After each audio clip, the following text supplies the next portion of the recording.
بسم اللہ الرحمن الرحیم۔ السلام علیکم ورحمۃ اللہ وبرکاتہ۔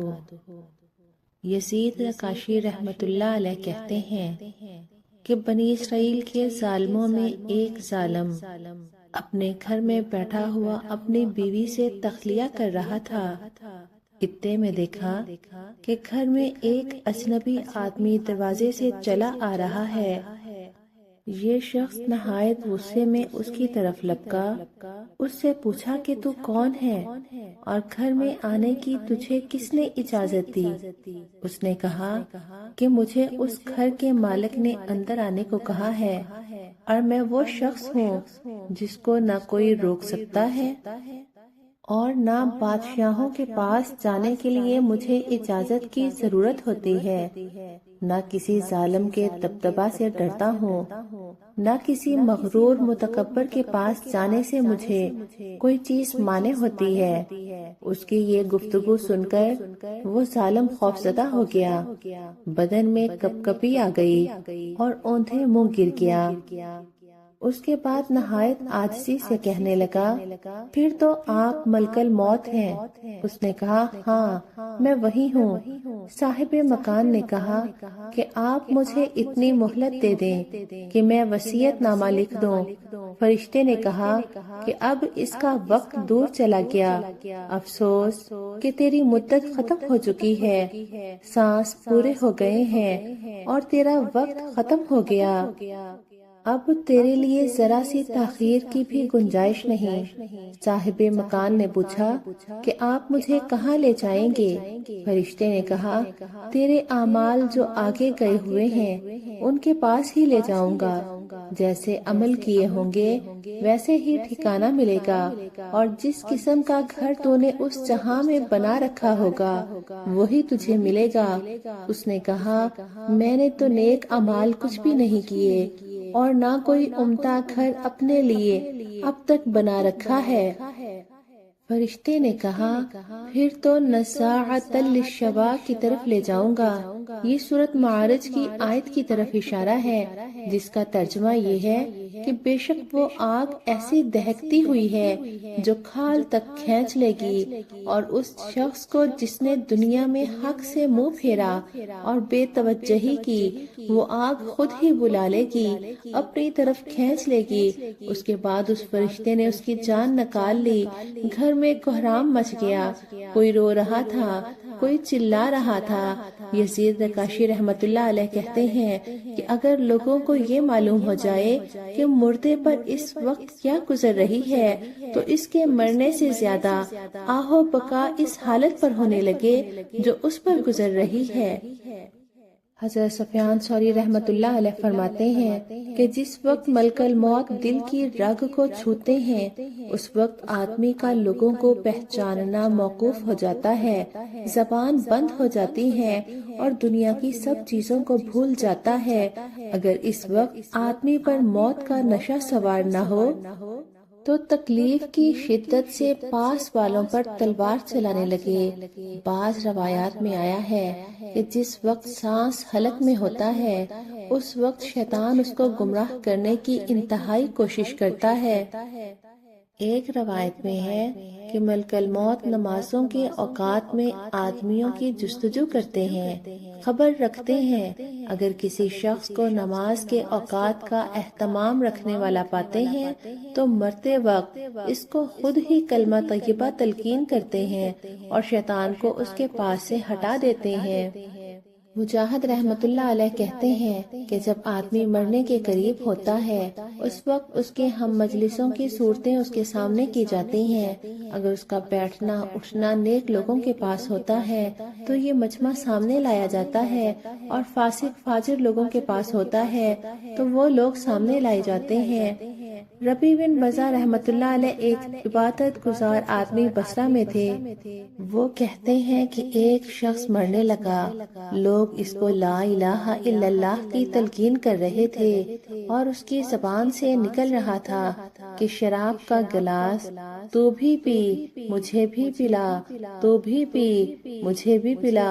اسی طرح احواز میں ایک شخص کا انتقال ہو رہا تھا، لوگ اس کو لا الہ الا اللہ کہنے کا کہہ رہے تھے اور وہ کہہ رہا تھا 10 روپے 10 روپے 11 روپے 11 روپے۔ اس کے بالمقابل جن لوگوں نے مرنے کی تیاریاں کر رکھی تھی وہ دنیا میں موت کو یاد رکھتے تھے، اس کے لیے کچھ کارنامے کر رکھے تھے، ان کے لیے موت ایسی ہی تھی جیسے کہ حضور اقدس صلی اللہ علیہ وسلم نے مومن کا تحفہ بتایا ہے۔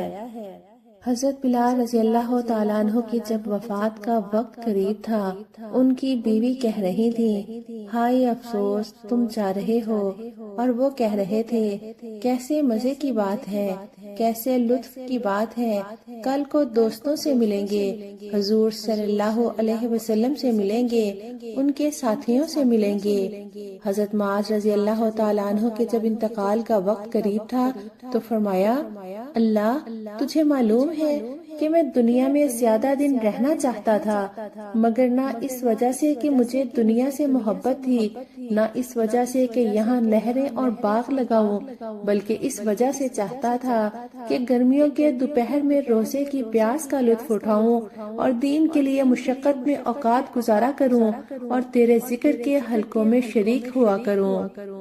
حضرت سلمان رضی اللہ تعالیٰ عنہ کا جب انتقال ہونے لگا تو وہ رونے لگے۔ کسی نے کہا کہ رونے کی کیا بات ہے، تم جا کر حضور صلی اللہ علیہ وسلم سے ملو گے۔